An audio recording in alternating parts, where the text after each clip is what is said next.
بسم اللہ الرحمن الرحیم۔ حدیث نبویہ کے انسان مصیبت پر بیماریاں کیوں آتی ہیں۔ حضرت سیدنا ابو سعید خدری رضی اللہ تعالیٰ عنہ بیان کرتے ہیں کہ رسول اللہ صلی اللہ علیہ وآلہ وسلم نے فرمایا، بے شک حضرت موسیٰ علیہ السلام نے کہا، اے میرے رب، تو اپنے مومن بندے کو دنیا میں غربت زدہ اور تنگحال بنا دیتا ہے۔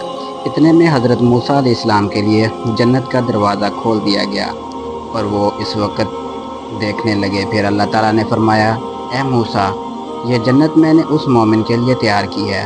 پھر حضرت موسیٰ علیہ السلام نے کہا، اے میرے رب، تیری عزت کی قسم، تیرے جلال کی قسم، اگر اس مومن کے دونوں ہاتھ اور پاؤں کٹے ہوئے ہیں اور پھر اس کو اس کے یوم ولادت سے لے کر روز قیامت تک چہرے کے بل گھسیٹے جاتا رہے اور لیکن اس کا انجام جنت ہوا، وہ تو یوں سمجھے گا کہ اس نے کبھی کوئی تنگی نہیں دیکھی۔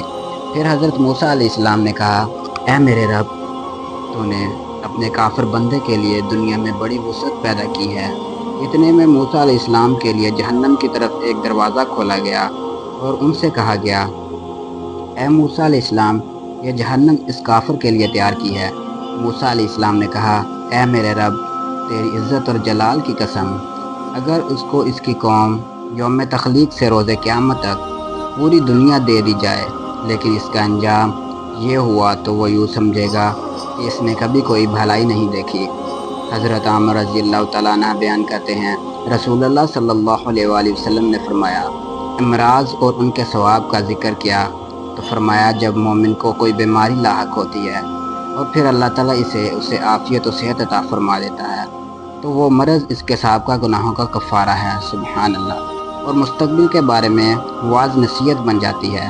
اور جب منافق بیمار ہوتا ہے پھر اسے عافیت عطا کر دی جاتی ہے تو وہ اس اونٹ کی طرح ہوتا ہے جسے اس کے گھر والوں نے باندھ رکھا ہو اور پھر انہوں نے اسے چھوڑ دیا۔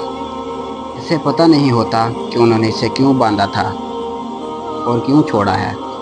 کسی شخص نے عرض کیا، اللہ کے رسول صلی اللہ علیہ وآلہ وسلم، بیماریاں کیا ہوتی ہیں؟ اللہ کی قسم، میں تو کبھی بیمار نہیں ہوا۔ آپ صلی اللہ علیہ وآلہ وسلم نے فرمایا، ہمارے پاس سے چلے جاؤ، تم ہم میں سے نہیں۔ حضور اکرم صلی اللہ علیہ وآلہ وسلم نے فرمایا، اللہ تعالیٰ اس شخص کے چہرے کو تر و تازہ رکھے جس نے مجھ سے کوئی حدیث سنی اور پھر جیسے سنی ویسے اسے آگے پہنچا دیا۔ اللہ تعالیٰ سے دعا ہے کہ اللہ تعالیٰ ہمیں صراط مستقیم پہ چلنے کی توفیق عطا فرمائے، آمین۔